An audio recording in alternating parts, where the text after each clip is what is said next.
Shalom Bapak Ibu Saudaraku sekalian, kebenaran hari ini tanggal 10 April 2026 bertema Taat karena mencintai. Yohanes 14 ayat 15, "Jikalau kamu mengasihi aku, kamu akan menuruti segala perintahku." Motivasi sangat berperan penting dalam melakukan segala sesuatu, tidak terkecuali dalam pengabdian ketakwaan kepada Tuhan. Firman Tuhan jelas menegaskan bahwa kesediaan menaati perintah Allah wujud bukti nyata dari mengasihi Allah. Dalam kehidupan religius, ketaatan seringkali direduksi menjadi rutinitas keagamaan. Keterlibatan, pelayanan, atau partisipasi dalam berbagai kegiatan gerejawi yang dibungkus secara liturgis dan seremonial. Namun, Alkitab menegaskan bahwa segala sesuatu yang dilakukan tanpa kasih adalah sia-sia. Kita bandingkan di 1 Korintus pasal 13 ayat 1-3. Oleh karena itu, ketaatan yang tidak dilandasi oleh motivasi kasih berpotensi berubah menjadi kesalehan semu, bahkan menjadi beban moral yang lahir dari tuntutan peraturan keagamaan yang kaku dan mekanistis. Tuhan Yesus dengan jelas mengajarkan bahwa mengasihi bukanlah sekedar persoalan perasaan, melainkan tindakan konkret yang terwujud dalam ketaatan. Ketaatan yang dimaksud bukanlah hasil paksaan, ancaman, atau iming-iming keuntungan.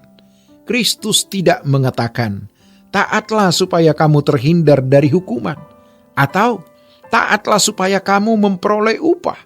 Sebaliknya, Ia menempatkan ketaatan sebagai respon alami dari kasih yang tulus. Ungkapan "menuruti segala perintahku" menegaskan bahwa ketaatan bersifat menyeluruh, bukan parsial atau selektif berdasarkan preferensi pribadi.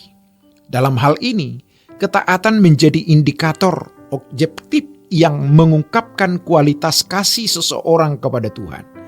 Oleh sebab itu, klaim mengasihi Allah tidak dapat dilepaskan dari kesediaan untuk menaati kehendak-Nya. Ketika seseorang secara sadar dan terus-menerus mengabaikan firman Tuhan, maka klaim kasih tersebut patut dipertanyakan.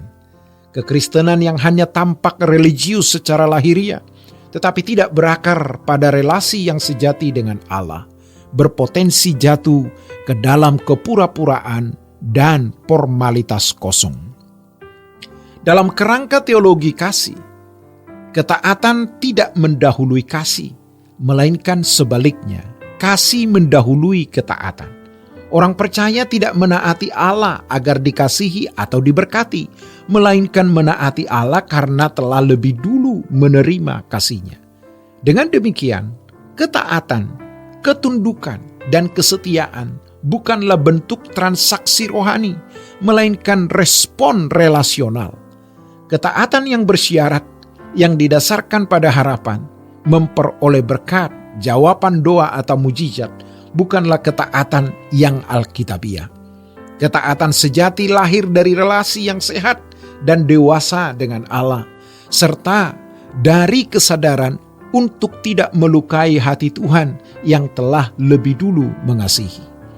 Prinsip ini dapat dipahami melalui analogi kehidupan sehari-hari. Dalam kehidupan pernikahan yang menjadi dasar utama kesetiaan suami bukanlah sanksi hukum atau tuntutan sosial, melainkan kasih yang tulus, penghormatan terhadap pasangan, serta komitmen iman untuk hidup sesuai dengan kehendak Allah. Demikian pula, seorang ibu yang bangun di tengah malam untuk menyusui anaknya tidak melakukannya karena keterpaksaan, melainkan karena kasih. Kasih memiliki kuasa untuk mengubah beban menjadi pelayanan dan pengorbanan menjadi sukacita. Oleh karena itu, evaluasi motivasi hati menjadi hal yang esensial dalam kehidupan orang percaya. Keseimbangan antara pengakuan iman dan perbuatan nyata harus terus dijaga. Seperti dikatakan dalam Alkitab, pohon dikenal dari buahnya. Demikian pula, kasih kepada Allah dikenal melalui ketaatan yang diwujudkan dalam kehidupan sehari-hari.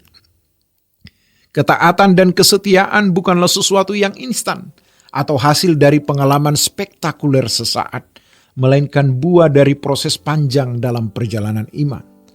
Ketaatan merupakan ekspresi iman yang terus bertumbuh melalui penundukan diri kepada kebenaran firman Tuhan, pembaharuan hidup oleh kasih, dan kerinduan untuk semakin serupa dengan Kristus.